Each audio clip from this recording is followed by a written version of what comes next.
Honourable Chair, honourable committee members, this is indeed Mr. Matlala that we have engaged and consulted. And he's prepared to proceed. Thank you so much, S.C. Mkoni. What are your full names so that before we administer oath, we know what your full names are? Vusi Matlala. Vusi Matlala. Thank you so much. Before we administer oath, I just want to read the following to you that you have been invited before this ad hoc committee, which is investigating allegations that were made by KZN Police Commissioner Nhlanhla Mkhwanazi on that day of the 6th of July 2025. The committee wants you to help it in its oversight responsibility when it investigates those allegations, which include, amongst others, the alleged unlawful disbandment of the political killings task team, otherwise known as the PKTT or NPKTT, alleged moratorium on the filling of vacancies within the SAPS, the South African Police Services, and alleged corrupt relationship between senior leadership within SAPS and members of the public, as well as political interference in the work of the SAPS. In extending this invitation to you, the chairperson of the ad hoc committee has indicated that you may provide such information to the committee if you so wish under oath in terms of the powers, privileges and immunities of Parliament and Provincial Legislatures Act 2004. Mr. Vusi Matlala, please be informed that by law, you are required to answer fully and satisfactorily all the questions lawfully put to you, or to produce any document that you are required to produce in connection with the subject matter of the inquiry, notwithstanding the fact that the answer or the document could incriminate you or expose you to criminal or civil proceedings or damages. However, Mr. Matlala, you are protected in that evidence given under oath or affirmation before a house or a committee of Parliament may not be used against you in any court or place outside Parliament except in criminal proceedings concerning a charge of perjury or a charge relating to the evidence or documents required in these proceedings. Furthermore, please be aware that in terms of Section 17(2) of the powers, privileges and immunities of Parliament and Provincial Legislatures Act, a person who willfully furnishes a house or a committee of Parliament with information or makes a statement before it which is false or misleading commits an offence and is liable to a fine or to imprisonment for a period not exceeding 2 years. So you are now required to make a choice whether you take an oath or you take affirmation. Which one do you elect? I take an oath. You have elected to take an oath. You will say the following after me. May you please say I and mention your full names. I, Vusi Matlala, swear that the evidence I shall give shall be the truth, the whole truth, and nothing but the truth, and so help me God. Thank you so much. S.C. and Mkoni, I want to wish you good luck in leading evidence. I will allow you to run until 1 o'clock when we break. Thank you so much.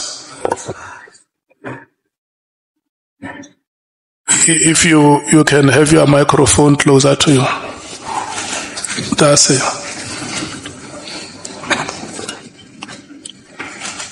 Thank you, Honourable Chair, Honourable Members, everyone present, Mr. Matlala. once again, good morning. How are you doing? I'm well and yourself. Okay. Thank you to you and your legal team for your cooperation under trying circumstances. So we really thank you for that. You are currently detained here at CMAX, isn't it? Of course. But you as an awaiting trial inmate, prisoner. Yes. And you've been charged with attempted murder of your former girlfriend. Yeah, that's correct. You have applied for bail. That was refused. And is that bail application still on appeal currently? No. Or has it been refused? Yes. It's been refused.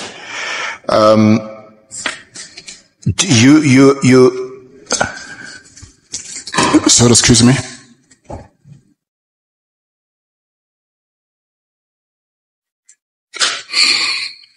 Yeah, you can proceed. Yeah. You do have a previous conviction.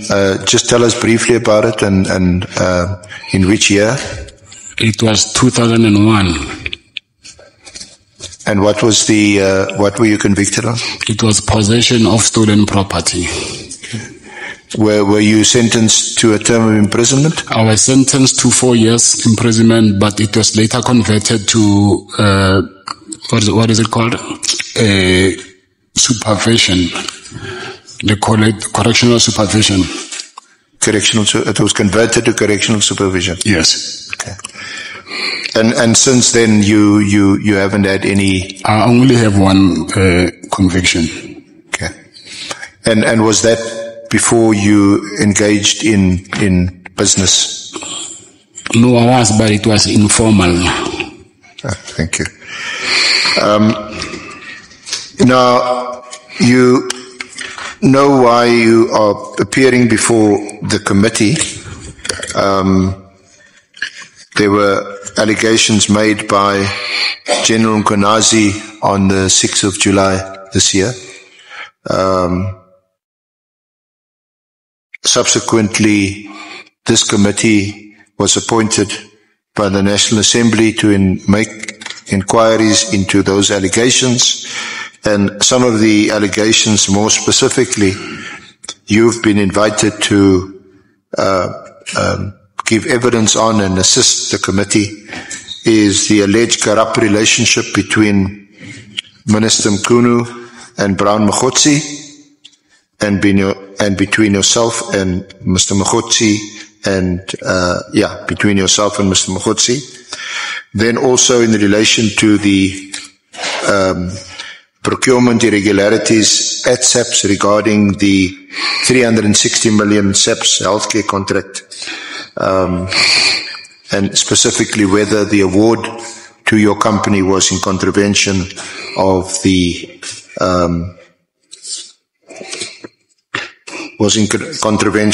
procurement laws.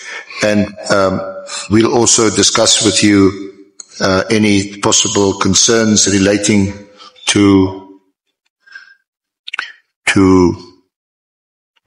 your involvement with alleged criminal syndicates, and also the Tembisa hospital tender, in relation to which Ms. Babita Deokaran, who was murdered on account of her being a whistleblower. So we'll touch on those issues in due course.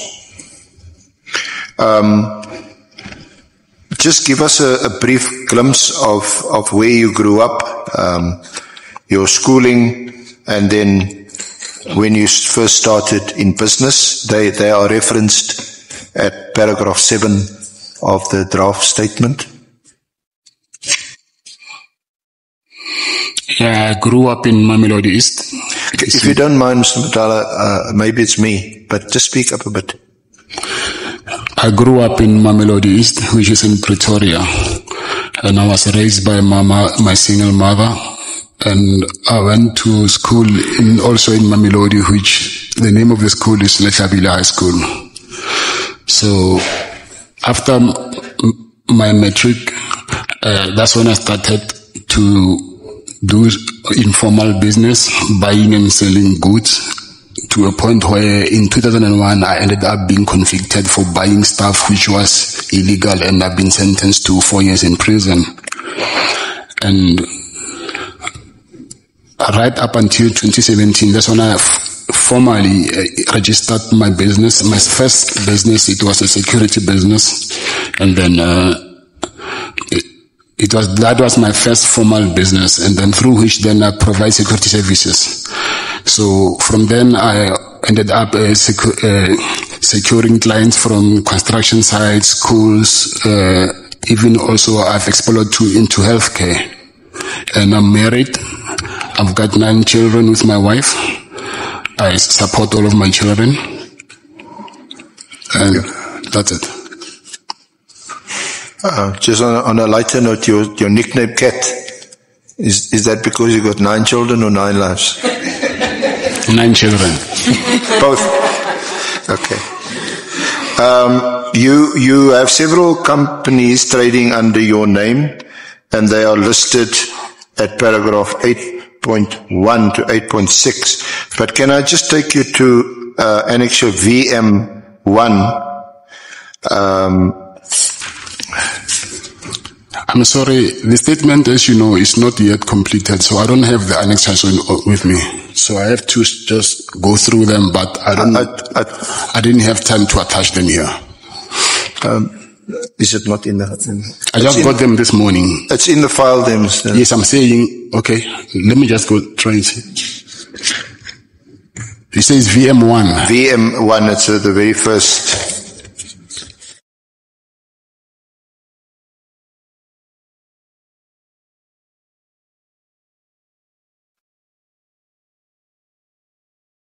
But it is actually referred to as FA1, and here's VM.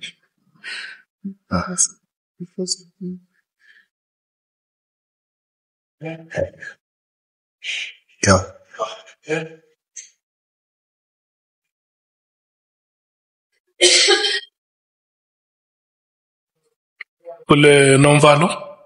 No, Chair, I didn't hear the witness properly because sometimes it doesn't speak through the mic. What was he saying? Was he saying he didn't read the statement, or just want to get clarity? Okay, I was saying the annexures are not attached to the statement, so I just got these things in this morning, so I have to go through and check which annexure it is. Or you received the statement this morning? Yes. So the statement was written by lawyers on your behalf? Say that again? Who wrote the statement? My lawyer drafted the statement. We had a consultation and he was busy typing. Then I had to go through it, and so I can check everything's in order. But I just got that thing this morning. So you only saw it this morning? That's what I'm saying. Okay. SC. Thank you. Mr. Matlala, can you just go to the first page of that document? It's a document that's drawn from Lexis Windeed, which is from. It's this document that has a list of your companies. Have you got it?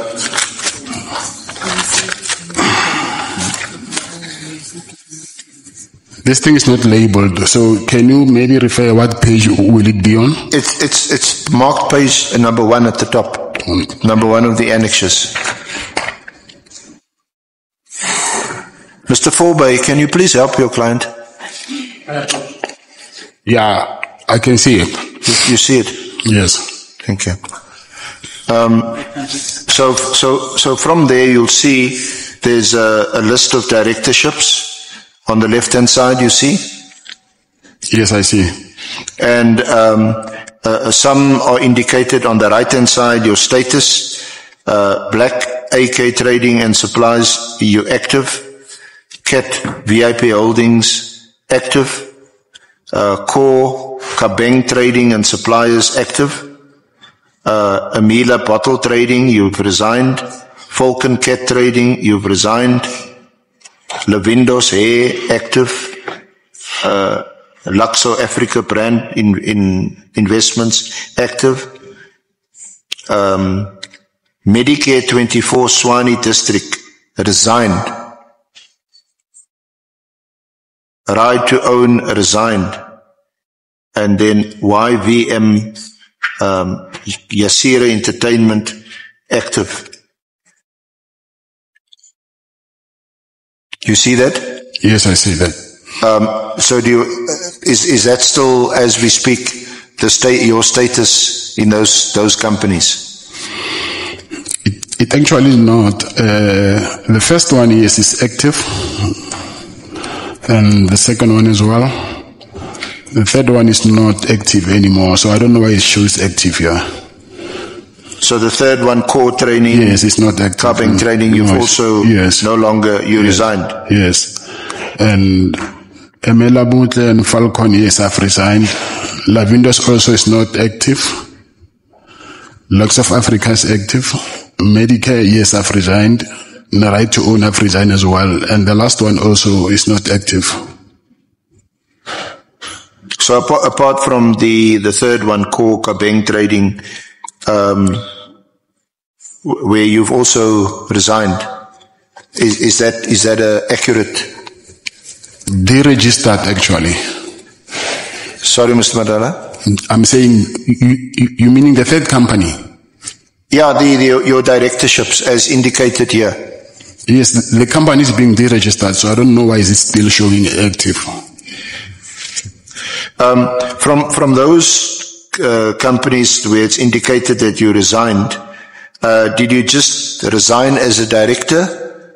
And are you still involved in any of those companies, maybe through shareholding? I only resigned from Medicare as a director, but I still own shares, 100% shares of Medicare. But the rest, I resigned completely. I don't have any control over them. Now, we're going to deal with the Medicare 24 Swani District issue, because that's the entity that applied for, or that bid or tendered for the Medicare contract, the SAPS contract, and you were initially awarded that contract. Is that right? Yes. And at the time that you were awarded... Let me take Honorable Ngola. Thanks, Chair. I don't want us to leave this chamber with a wrong or incorrect impression, particularly on the statement thingy.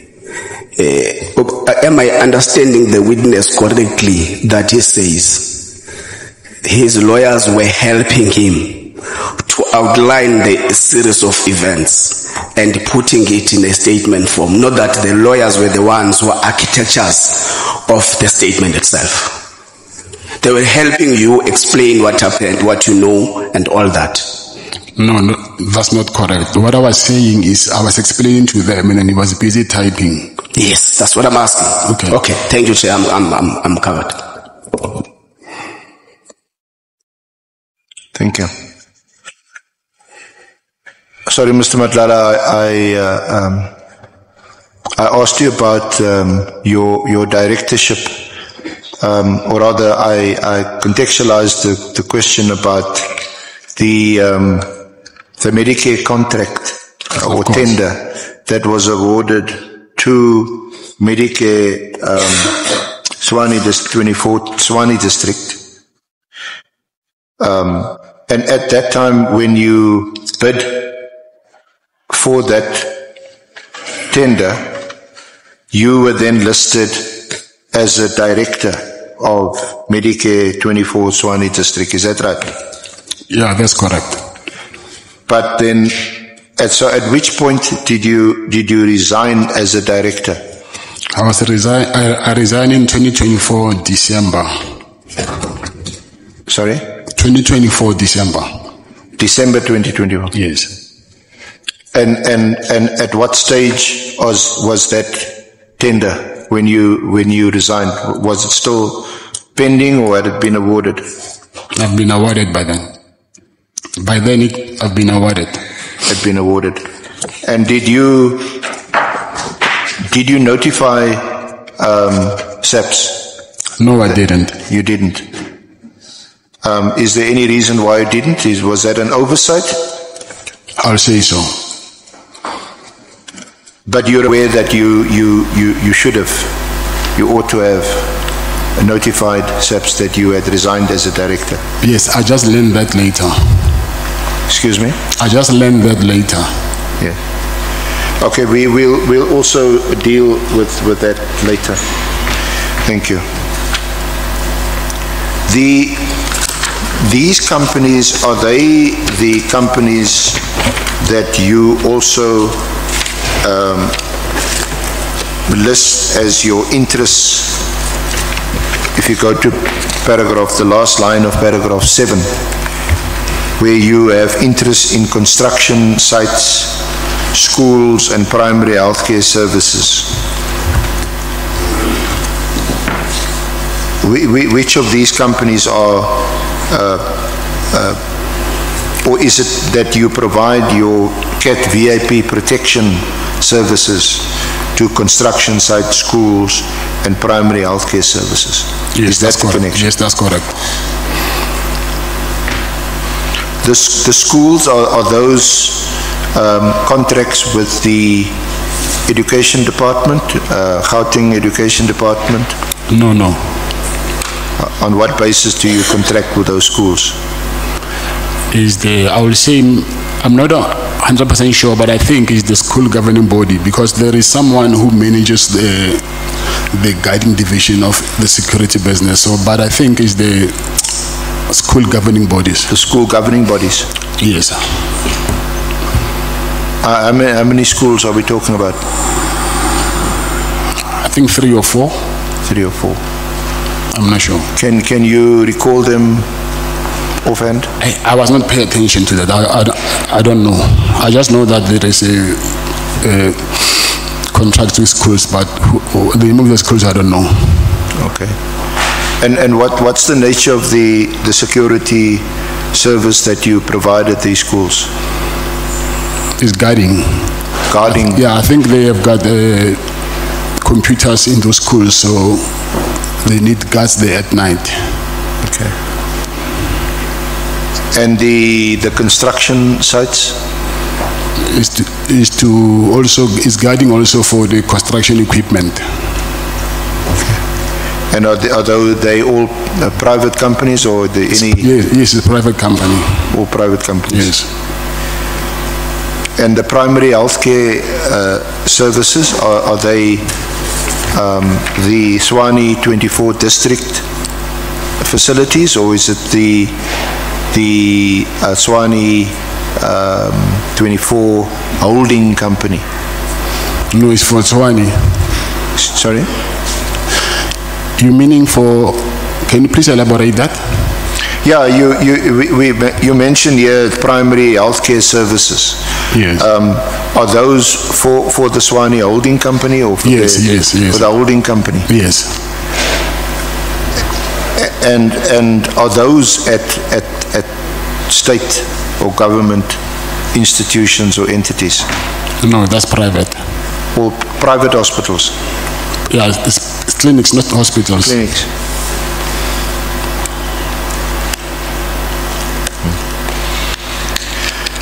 You otherwise also provide personal protection services, isn't it? Yes, that's right. To how many individuals, how many persons? It was only one person. Only one? Yes. Now you mentioned to us that you provided personal protection services to a Mr. Msibi. Yes. Just explain the nature of your relationship with Mr. Msibi, and who was he and what did he do? I believe he's now passed. Yeah, that's right. So just tell us about some background on what your relationship was with him, what was the nature of the services provided to him, and for how long you provided the service. Okay, it was he was a businessman. He was also the founder of Santago, which is a taxi association, and then he had other businesses. And the nature of my relationship with him, he was my client, providing security services for him. So he was your client, and for how long did you provide him with security? I'll say from 2000, what is this year? 2001, or I'll say maybe before COVID, 2000 until right when he passed on. And when did he pass? 2024 January, I think. 2023, 2024 January. 23, 24, I'm not sure. So, did you say 2001 or 2021? 2021. 2021. 2021 or 2020, somewhere there, yes. I know you mentioned 3 years, so it must be sort of 2021, 2024. Yeah. Or until he passed. Yes. Now, Mr. Msibi, very well known, a founder member of Santaco, and he also had other business interests. Yeah, but I don't know his. Yeah, I just know that he was a shareholder in SA Taxi. Then he also had a business called Taxi Choice. Sorry? I'm saying what I know, that he was a shareholder in SA Taxi. Yeah. And also I know his other company, it is a company called Taxi Choice. We also know that when he passed, he had a big funeral. A big funeral? A big funeral. If you say so. Okay, did your personal protection services end, I suppose, when he had his funeral? But you would have been there because you knew him. Yes. And you had a personal relationship with him. Yes, sir. Yes, sir. You were very close to him. Yeah. So, I mean, apart from looking it up on Google, we also know from former Minister Cele that there was this funeral and he was at the funeral. Okay. You saying I was at the funeral? Yes. Yes, I was.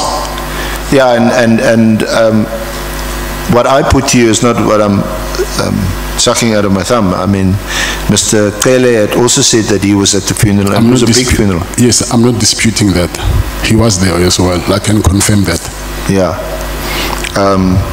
So there were a few more other prominent people at that funeral. Yeah. Mr. Molefe,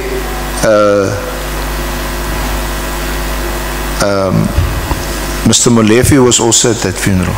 Yes. Mr. Molefe is the person who was also raided on the 6th of December last year by PKTT. You know about that? Yes, I know about it. Do you have a relationship with Mr. Molefe? No, I don't. Did Mr. Molefe have a relationship with Mr. Msibi? Yes, they did. A business relationship? No, I think they were close friends. They were good friends? Yes. I don't know if they had any business dealings together, but what I know that they were very close. Yeah. But you're not able to comment on the nature of their, other than a personal friendship. You don't know, you can't comment on any other, give us any other particulars or details about their business relationship. That's what I'm saying. I don't know about that. And Mr. Molefe, did you develop a relationship with him, a personal relationship? No. You didn't provide him with VIP protection? No, I never. Okay. Okay.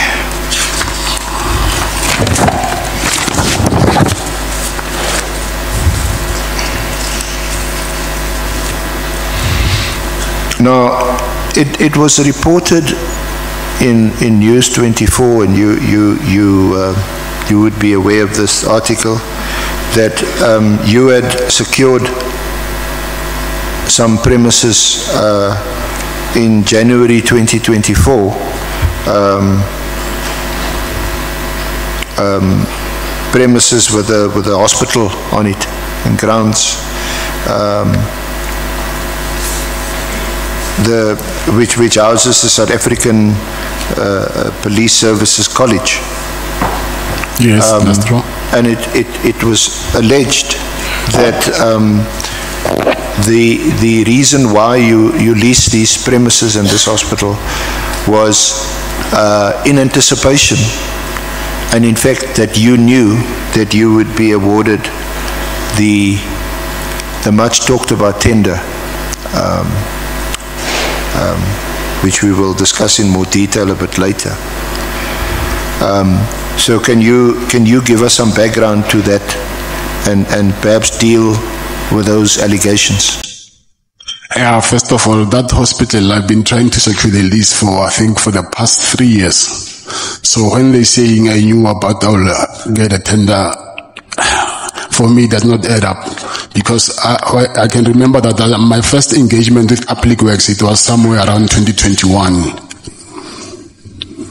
And that was far from the tender being even advertised. So just so that I can be clear, you entered into a lease agreement with Public Works, yes. With the Department of Public Works, yes. Not with SAPS. No, Public Works. So the building and the ground is owned by the Department of Public Works, yes. Not SAPS. No, it's Public Works. But the building is it a hospital? It's a hospital, yes. So at the time that you entered into the lease agreement, I think we had also requested a copy of the lease, which if it could be made available so that we can complete your evidence in this regard. That hospital and the grounds were still occupied by SAPS, South African Police Service. As far as I know. So were you never given vacant occupation of the hospital? No, they refused. And the lease, you say, is it still in operation as far as you're concerned? The lease? Yes. Yes. So I assume that there's a legal dispute between you and Public Works about the hospital and the lease. There's no legal dispute. Well, you haven't been given. The lease would have provided, I suppose, for you to get vacant occupation of the hospital.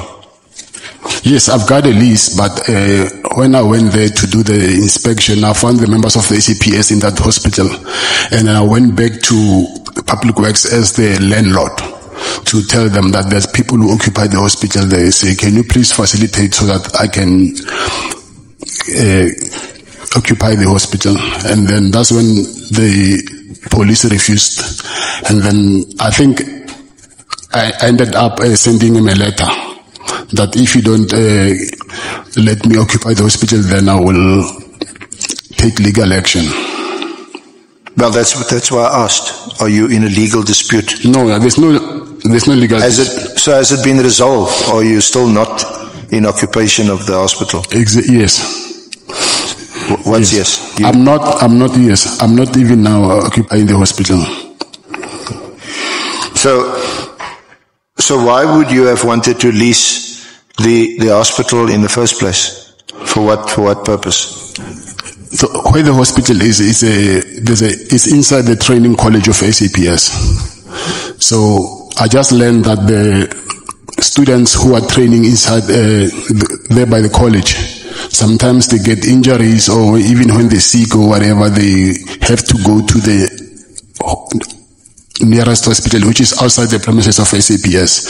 So I wanted to use that hospital as an opportunity for them to render the services for them.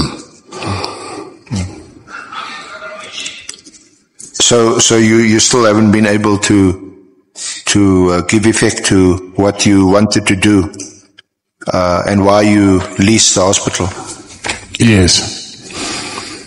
Did you lease the hospital? Was it leased through, as I understand, and we'll also deal with it a bit more fully later, as part of the franchise that you bought from the holding company, Tshwane Medicare, or was it Tshwane Medica Holding Company that was going to utilize the facility? The list is under Medicare 24 Tshwane, but Medicare 24 Holdings, they are the one who doing the operations, management and operations. Okay. So maybe while we on this issue,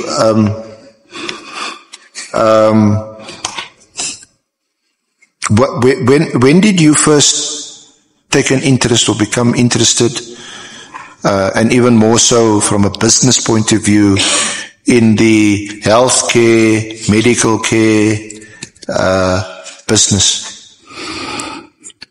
I was introduced by my colleague who me and him, we stay in the same estate. So he is the CEO of Medicare 24 Holdings. So he approached me and he said to me, there's a business opportunity in Medicare 24. So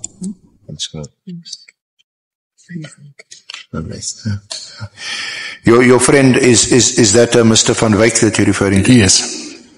And Mr. Van Wyk and his other partner, what was his name? Rian Venter. Rian Venter and Mr. Van Wyk. Are they the founders of the Healthcare 24 holding company? Mike Van Wyk is the founder. Mike Van Wyk. Yes. So when did you first meet him?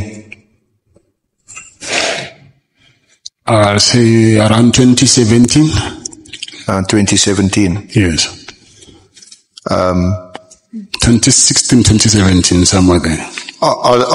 Is he and or Venter, are they the ones who first approached you? Yes. Why do you think they would have approached you? It's a business opportunity. Just as a business opportunity. Yes. And at that stage, 2017, we know that you have an interest in several companies as a director, as a shareholder.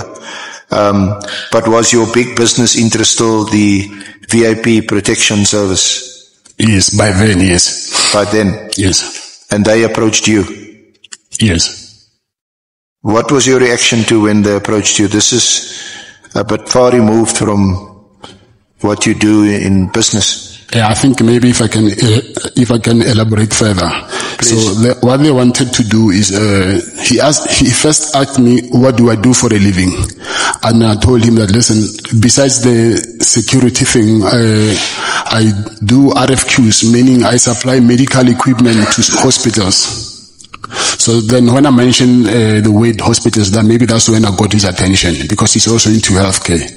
Then he told me that, listen, we want to expand to, we want to send proposals to manage clinics which are in the townships. But since you are black and maybe you can have a much more advantage than us, so why don't you register the company for you? And then you get business and we do the management, and then you can take the rest. So what was the quid pro quo? It sounds like, and you can comment on it, and sounds like they wanted you to front for them and secure business, because who you were, and you're black, African, and you could tender for business. You get the business, and they would administer this business. Was that the deal? No, that's not the deal. What I believe, if someone is fronting, I don't think you'll be 100% in charge of their finances. So what was the business? Was there a genuine business deal? It's a genuine business, yeah. So tell us about this genuine business deal. What was the deal? Like I said, they do the management part. They manage the clinics. Yeah. And then, meaning I have to pay them for the management fee. So was that the same arrangement that would have applied to the Medicare 24 Tshwane District tender award? Yes. You applied? Yes. And you applied in your own name? Yes. This entity? Yes. Was that now they had a holding company, isn't it? Yes. On Wyk and Venter. Yes. And the Tshwane District entity, was that your own? Yes, and yes. Is that like a franchise? Yes. And did you pay for it or did they give it to you? No, they didn't give it to me. I pay every contract that I secure, and then that's how I pay. There's the percentage that you pay for each and every contract. How much did you pay? I think for the last contract, the thing is, regarding this SAPS contract, I do not want to get deeper into that thing because there's an ongoing investigation about that. So I'll prefer not to talk further about the contract of SAPS because I don't want to compromise the investigations or even incriminate myself. But can you confirm that you paid them for your franchise? Yes, I can confirm that. And it's in the bank statements as well, which the police have. So, and so when you bid for the Tshwane 24 contract, the SAPS contract, you did so on your own, through your own company? Yes, through my own company, Mr. Aranse. But like I said, I do not want to go deep into this Medicare 24 SAPS contract thing. But the services that would be rendered, those services would in fact be rendered by Van Wyk and Venter, the holding company, isn't it? The administrative side of it. Yes, that's correct. And that would have, was that indicated in the tender bid document? Is there? Yes. Or was it left unstated? No, I've supplied the franchise documents. So in the bid document,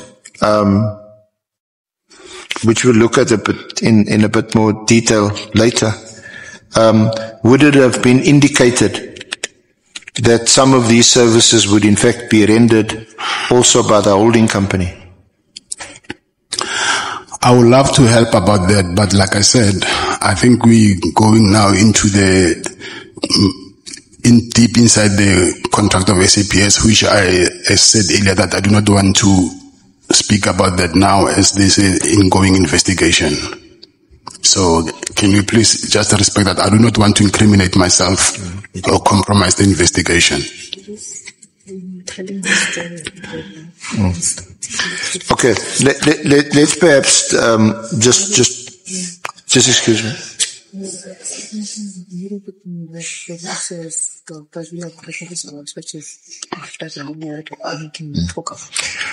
Perhaps let's go to the health risk services contract. Which what?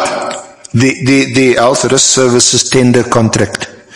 Can we just go there? Do you deal with it from paragraph 16 of the draft statement? Of the statement.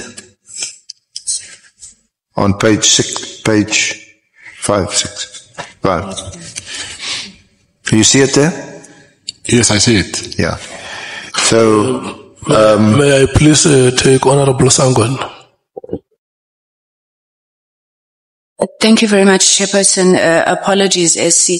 No, I'm being disturbed by Mr. Matlala's response to not wanting to answer questions after he had taken the oath, which was based on you having read to him, Chairperson, the immunities that are there for him in line with the Powers and Privileges Act, specifically 16.2, which says a person who is being examined under oath or affirmation in terms of section 15 may be required to answer any question put to him in connection with the subject of the inquiry, produce any document that he or she is requested to produce under the section, despite the fact that the answer or the document would incriminate him or would tend to expose him or her to criminal and civil proceedings.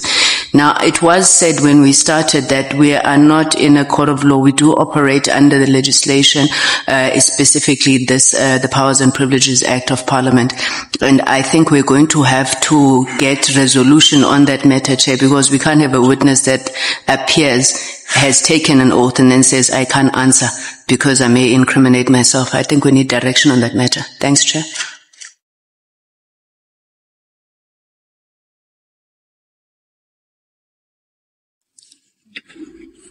Honorable Skosan. Thank you, Chair. I just wanted to find out, it's a follow-up. I heard that somebody was paid, Mr. Matlala, I'm not sure, through you, Chair. Who was paid? Are you referring to the Medicare contract? Yes. That was management fee that I was talking about. Who was paid? The holding company. You paid the holding company? The management fee, yes.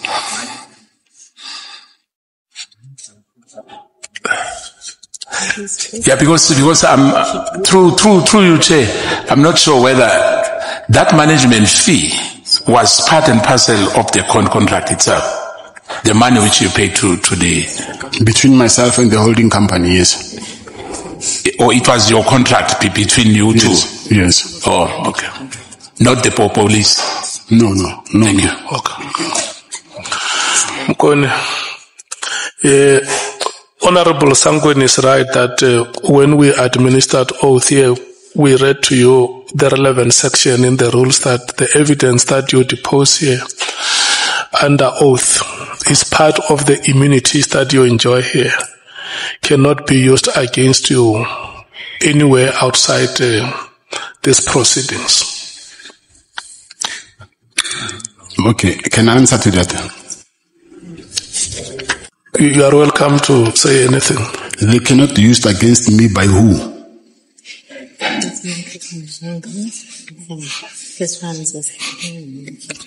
Because if you say they cannot use it against me by the committee, that I understand. But if someone is investigating me and there's something that I'm saying now which can incriminate me, obviously they will use it against me. Yeah, what we have read from you here comes from what we call a national legislation, which is about the powers, privileges and immunities of Parliament and provincial legislatures. The Act is an Act of 2004. So any person who has been invited to appear before Parliament or a committee of Parliament takes an oath, and the privileges or immunities that go with you having taken an oath under that legislation is that any information or evidence that you depose before a committee or a House of Parliament can never be used anywhere outside that that committee or House of Parliament. So it means there is nobody who can come to you and say, this is the evidence that you deposed before a committee or a House of Parliament. It can't be used. It's only Parliament that has that exclusive right to use that evidence, because you shall have taken oath through us. Okay.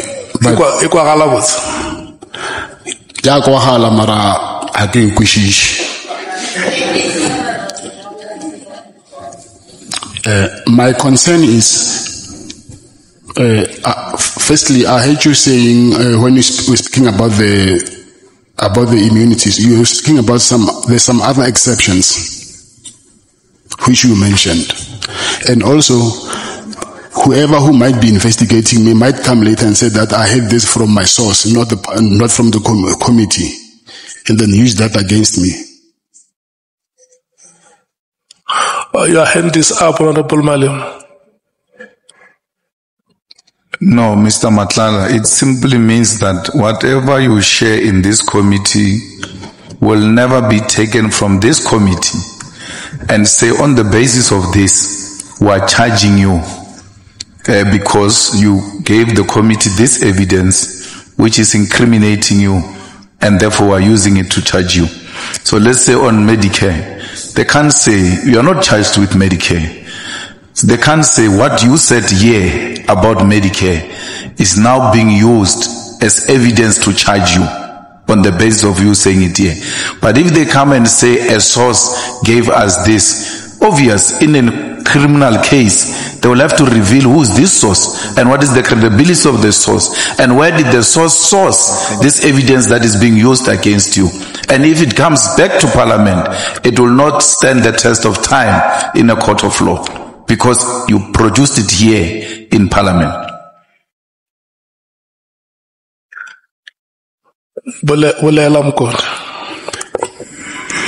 Yeah, yes, I hear him very well, but also I heard you mentioning some exceptions with these immunities, but I didn't get those exceptions. That it's a charge of perjury. Yes, perjury. Yeah. Yes.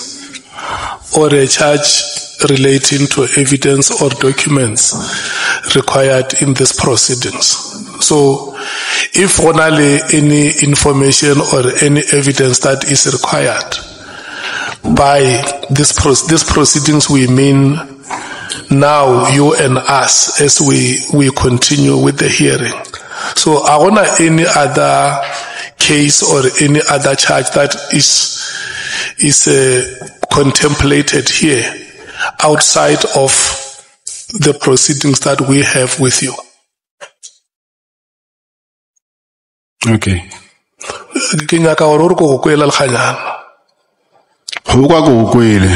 Why kushisha? Hardly. Okay. Which is the part that you do not understand? I'm more concerned about the investigators, because they're not going to come here and as much as they can say that we heard it from a source, and then they will never even reveal who is their source, and which is, they even have the right to protect their own source. So some of the things, they might be technical. So I cannot guarantee myself that 100% they won't use it against me, but I take it that the committee cannot use it against me. But outside of this committee, whoever wants to investigate me, and then I'm making things easy for him by me, maybe there was something that they wanted to use it against me, then I'm giving it to them on a silver platter. So the law you understand is just that you have fears. I wouldn't say fears. I'll say concerns. Yeah. That even when the law protects you, it may be to a particular extent which may be limited. What I'm saying, there might be a way to manipulate that same law that is protecting me. Or else I wouldn't be here today if that law is protecting me. Yeah. I'm in chains today because of the law that is protecting me. Yeah. What we are reading to you is the law that governs these proceedings. That if you have those concerns, or in the event your concerns come to a reality, you can still contact Parliament and say, this is what you committed, that it will not come back to me, and why am I now being harassed? I think if we can do that with my legal team and then have it in writing, then I'm okay. Let's say it's a matter which during break, your legal team and our team can deal with. Then I'll be comfortable. Yeah. Okay. Look, we cannot oppress you from raising any matter that you feel you want to raise, but at the end of the day, there must be a common understanding. Yes. Yeah. Okay. SC, is that sufficient? Chair, no, not quite. I would have expected and the committee to raise this issue, and they now have, and just to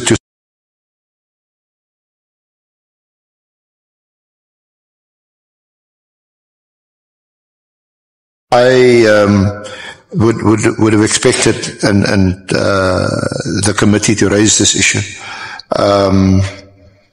and they now have, and just to parliamentary committee enjoys immunity from prosecution. You are privileged in the sense that whatever you say cannot be used against you by any outside third party, unless, which is a constitutional issue, unless, of course, you lie, or you've committed a fraud, or you've told untruths, and someone from outside says, no, what you said here today, it's a lie. So as long as you are truthful before this committee, you enjoy immunity, you enjoy protection. And that is why the committee requests you to answer these questions truthfully, if you can.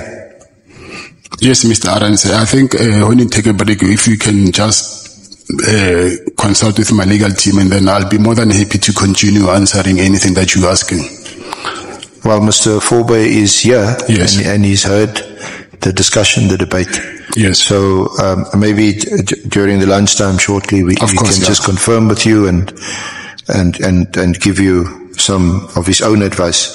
So just to revert to this health risk services tender contract and your interest in the Medicare business, you told us that.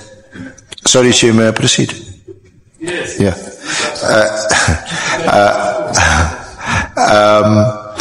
So there's these two persons, Messrs. Van Wyk and Venter.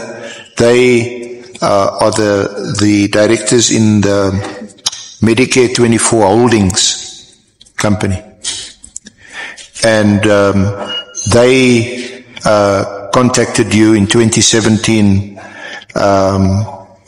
and asked you whether you'd be interested in becoming involved and in securing some contracts which they could administer. Is that a summary of what you said earlier? I said only Mr. Van Wyk, not both of them. Oh, only Mr. Van Wyk. Yes. But you know the other person who also has an interest is Mr. Venter. Yes. You don't know their holding in the company or their shares? No. Or are they both directors in the company? Last time I checked, yes. Yeah. So that was already in 2017. So when was Medicare 24 Swani District? When was that formed or established as a separate entity? I think it was in 2018. In 2018? Yeah, I think so. And then the question was, did you have to pay a fee, a franchise fee? I said, yes, and I said a fee will be only paid upon securing a contract. So the fee you paid was subject to you successfully bidding for a contract? Yes, if a fee meaning a management fee of whatever they will need to do for that specific contract. So no money actually exchanged hands. You didn't pay them 2 or 3 or 4 million rand so that you could operate that franchise. Like say if you buy a Woolies franchise or Engine franchise, you pay for the franchise and you operate it on your own, obviously subject to certain conditions. That is different because when you buy Woolies or Engine franchise, it's already an operating business. So what I'm buying is not operating. There's no any revenue that I'm generating. So I have to wait to secure a contract first before I can generate any income. So I wouldn't pay for something which is not bringing any money to me at the moment. Yeah. But did Medicare 24 Swani District, your franchise, did that do any business separately? And what was the nature of that business? You mean except the SAPS contract? Yes. No. I was bidding for contract there and there, and then it was just the SAPS contract that I was lucky with. So that's why I asked earlier, what was the deal? And I don't mean it in the pejorative sense. You didn't pay them up front. They would be paid because for the management services that they would render. So, were there any other tenders or contracts that you procured through your franchise, the Swani District Medicare 24 franchise, between 2018 and 2024? No, there's no any other contracts. So what does that mean? So between 2018 and 2024, did you not have any business dealings with Mr. Van Wyk and Venter? Yes, I was in the process of buying the whole holding group. But there was no business that I was doing with. So I wanted to own the whole holding company. Okay. So in the meantime, between 2018 and 2024, did Medicare 24 Holdings, a holding company, did they render services in other hospitals, other institutions, like for example the Tembisa Hospital? No, they didn't. They didn't. Did they or you tender for the Tembisa Hospital contract? It was not a tender, and it was not even Medicare. So it was RFQs that you get based on the request from the department. Yeah. So were you not involved at all, either directly or indirectly, in the Tembisa Hospital tender? Okay. What I'm trying to explain is my other companies, they were getting RFQs, requests for quotations. Sorry. Medicare 24 doesn't even have for you to get those RFQs, firstly you need to have a vendor number with a specific department. So Medicare 24 does not even have any vendor number with the Department of Health. So there's no any job that Medicare 24 did with the Department of Health. Why do you think, or maybe you can tell us whether you're subject to the SIU? We know that the SIU is investigating or has investigated the Tembisa Hospital matter. Why is your name mentioned in connection with that tender? I would love to know as well. Now, we only touch on it if you go to page 35 of the draft statement.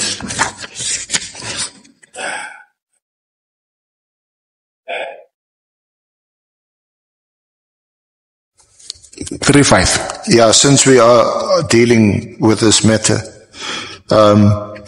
you see there paragraph 137, 9 and 10. It says page 35. Page 35, yes. Yes, paragraph? Paragraph 137.9 and 137.10. Yes. Do you want to read that, 137.9? Regarding past dealings with Tembisa Hospital, my company has previously supplied them with RFQs. I have not been approached by any law enforcement agency regarding an investigation into me concerning Tembisa Hospital.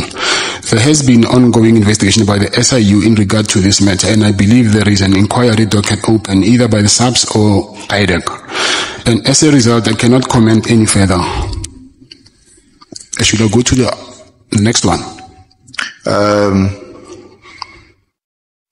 Yeah, let's park the next one. Okay. For a bit later. So just to pause there at 137.9, you say that your company has previously supplied them with RFQs, requests for quotations. What does that mean? Just elaborate. Mr. Arons, like we said that we need to fix this thing because I haven't read this thing myself. Not my company. The department will supply me with RFQs, not vice versa. Yeah.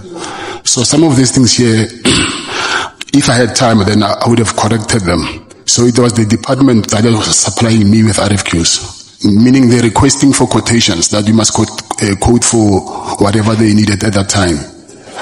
So what does all that mean? That you were requested by the department to supply them with quotations? Yes. So you were invited to quote for work? Yes. Is that the Gauteng Health Department? Yes. Okay. Novalo. Yeah, Chair, I don't know if I heard the witness correctly. Mr. Matlala, did you say you did not read, you said this thing, so were you referring to a statement? The statement, yes. So you don't know what is contained in the statement? I know it's a draft, but now I wanted to go through it and correct where there's mistakes and then sign it. So it might, the statement might be having mistakes. Obviously, I just saw one now. And if there are mistakes, you will correct them later. That's what I wanted to do, yes. So it's possible that this committee is questioning you on a statement which has mistakes.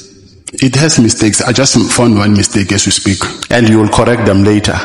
That's what I'm saying, yes. Okay, thank you. Mr. Matlala, you've seen these or what is recorded in this draft statement. Can you please just repeat that? I say you've seen what's in this draft statement. Yes. And you've discussed it with Mr. Forbay. Yes. Of course, you're now under oath. Yes. So if I put something to you that's in this draft, which is incorrect or wrong, then you will correct us, isn't it? Of course, yes. So what I was asking you is about these RFQs. Why? Because it sounds to me that you don't or you didn't have any track record in providing Medicare services from the time you bought this franchise in 2018 until you were awarded the SAPS contract in 2024. I did not have what? You didn't have a track record. You didn't have any contracts with private hospitals or with state hospitals to provide Medicare services. Isn't that so? Yes, it does. Yeah, you're right. And that is between 2018 and 2024. Yes. So my first question related to that is, why were you then requested to supply the Tembisa Hospital with quotations? To do what? These RFQs. I didn't request Tembisa to supply me. Tembisa is the other way around. The Department of Health is requesting quotations from the companies that are on their database. So what they do is they just go to the CSD and then they just choose a random company from the CSD and then they'll send those RFQs there. Yeah.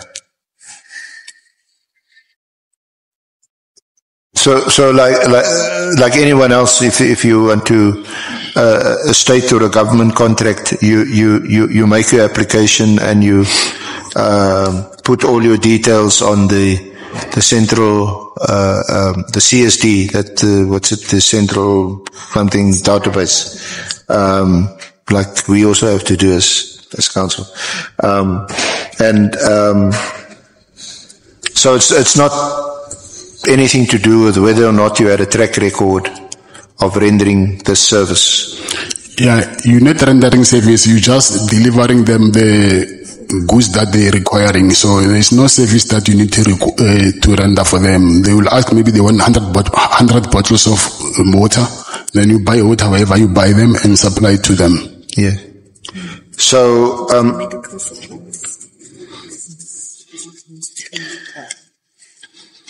so on what basis do you think you would have been awarded the Medicare Swani contract when you had no track record of rendering Medicare services or Medicare supplies, although that is your stated business?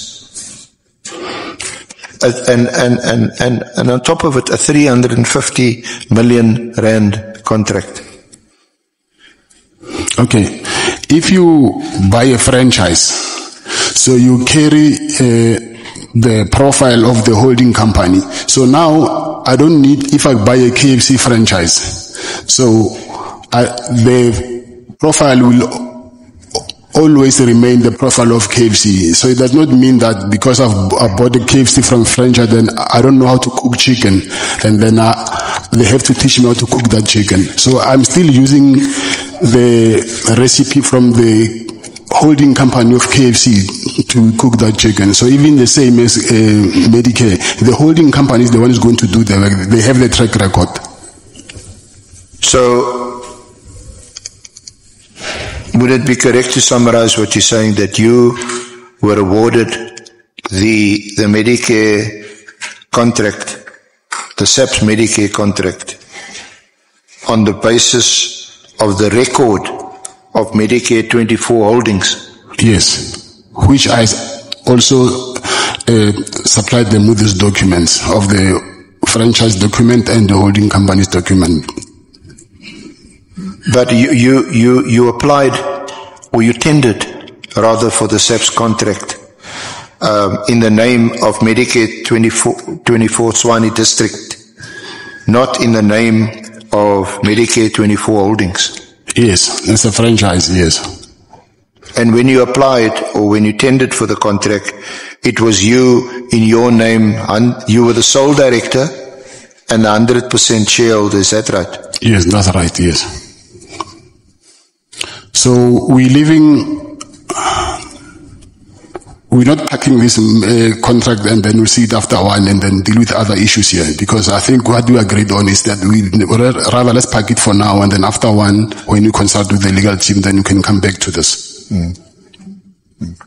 So, and we know from your evidence now that Medicare 24 Holdings is actually wholly owned and solely owned by Mrs. Van Wyk and Venter. You're not a shareholder, you're not a director in Medicare 24 Holdings. Yes, I'm not. So don't you think you tendered for the contract under false pretenses? No, it's not under false pretense. It cannot be under false pretense because I've given them all the necessary documents.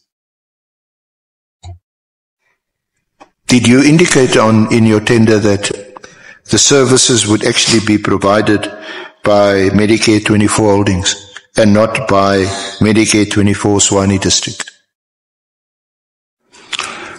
Because we know from your evidence, you've got no track record in this field. Yes. And we're talking about a huge 350 million rand contract where you will service our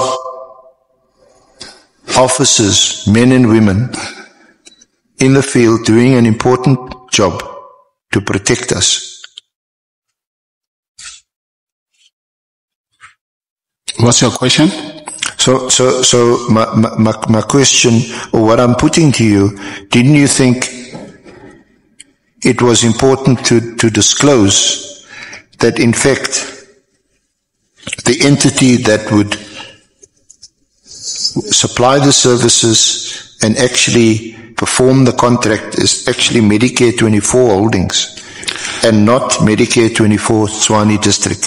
Hence, I'm saying those documents are in the bid documents. I've given them those documents. Okay.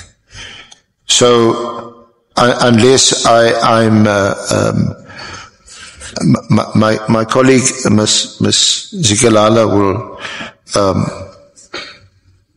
in due course, discuss with you the evidence that was given by General Fani, who is the chairperson of the bid adjudication committee, that did make the award in the first place, but then that award was subsequently set aside after there was an internal audit, and then subsequently a final audit, which resulted in the contract being cancelled. Because there were a number of irregularities that were highlighted in the audit reports. Are you aware of that? I heard about that. You heard about it. And you also heard that there was no proper proper due diligence done. That is not true. Okay, so you heard about it. So on what basis do you say it's not true? They came to the clinic and then they did the due diligence. So when they say not proper, meaning it must be from their side, so that I can't be held accountable for that. I don't know when he's saying it was not handled properly. What was he trying to? Because I'm not the one who needs to dictate how must they do their due diligence. But what I know is they came to the facility to do that due diligence. Yeah. So how would you know whether or not a due diligence has been done or is being done when you bid for a contract? Are you contacted? Are you questioned? Yes, they tell you that on this day they will come for due diligence. So who contacted you? The project facilitator. The project facilitator? Yes. Is that Brigadier Cartwright? Captain. Sorry? Captain. Captain? Yes. So you know Captain Cartwright? Because of this contract, yes. Now, we understood his role from the evidence of General Fani that he's called a facilitator. You aware of that? Facilitator meaning? Well, from what General Fani said, a facilitator is actually someone who just prepares the documents and make sure that all the relevant documents is before the bid evaluation committee. On behalf of SAPS? Yes. Yes. So when and where did you meet Captain Cartwright? I think they came 2 or 3 times to the clinic to do their site inspection, due diligence. And even when I went to sign the contract, I saw him as well. Did you meet with him personally? When? No, I'm asking you.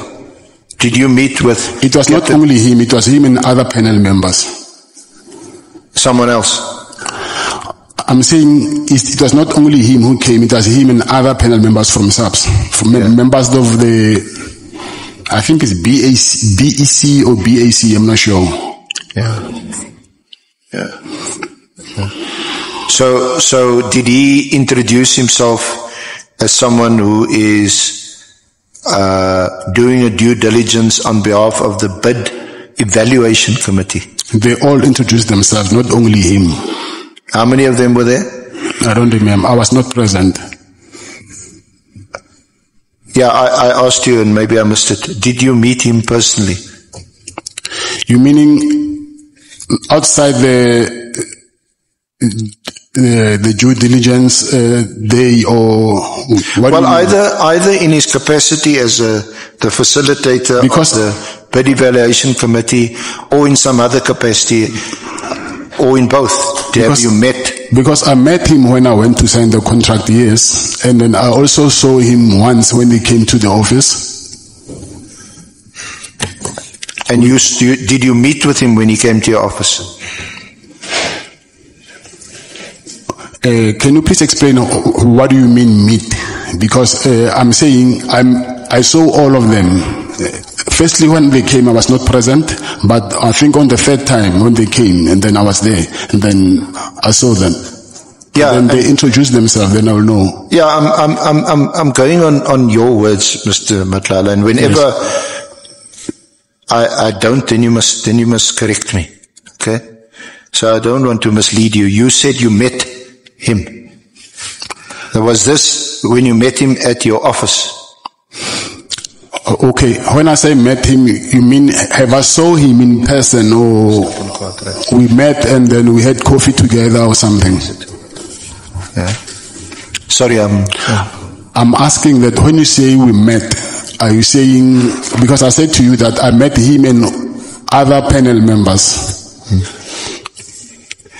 So I asked you, have you met him personally? Oh, personally, no. Only personal capacity, no. Personally, like when he was alone? No. Not at any stage? Okay, I met him once when I went to sign the contract. Okay. He was alone. You've spoken to him, surely? When? Again, I'm asking you, it's a question mark. You're saying I spoke to him when I saw him when he was alone? No, I asked you've said, again, let me summarize what you said. You said when he was at the office, he was with other people. Yes. And the only time you met him is when you in fact signed the contract. Yes. And presumably he was also with other people. No, he was alone. He was alone? Yes. Okay, so when was that? The day that I went to sign the contract. Give us a date or a month. I think it's the day I signed the contract. I should check I think it's in July, but in July, yeah. Yes, yeah. So that was obviously before the award was cancelled. Yes. Yeah. So did he come and where was that signing ceremony? Where did that take place? At SAPS Supply Chain, it's in Silverton. In Pretoria. Yes. And in what capacity were you then meeting him? Because I think you initially, or you said a few minutes ago, that when you first met him and others at the offices, they were from the bid evaluation committee. Yes, that's correct. Now I think by now, from a person who replies to requests for quotations and who submits tenders and so on, you know basically how it works. You make an application. There's people who sit in the office. There's many applications. They sift through it. Some people's application get thrown out because there's something or other that's not right, tax, VAT, or whatever. But then there's a shortlisting process, and then it goes to a bid evaluation committee. Right?